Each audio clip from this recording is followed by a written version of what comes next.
By the way, while we're Yes, Your waiting Honor. for the witness, Attorney Narvasa, if you recall yesterday, Attorney Ligutan, in response to a question by a senator judge, gave a discussion, a peroration, if you will. But yesterday I said we will be giving counsel the same opportunity. I cleared it earlier with Senator Pia Cayetano, who wanted the statements deleted from the record. However, since this is a televised proceeding, nakita na eh, napakinggan na eh.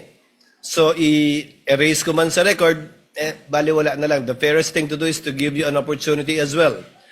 Attorney Ligutan spent 5 minutes and 18 seconds delivering his discussion. The court will give you the same time after your cross-examination Your with a Honor. warning.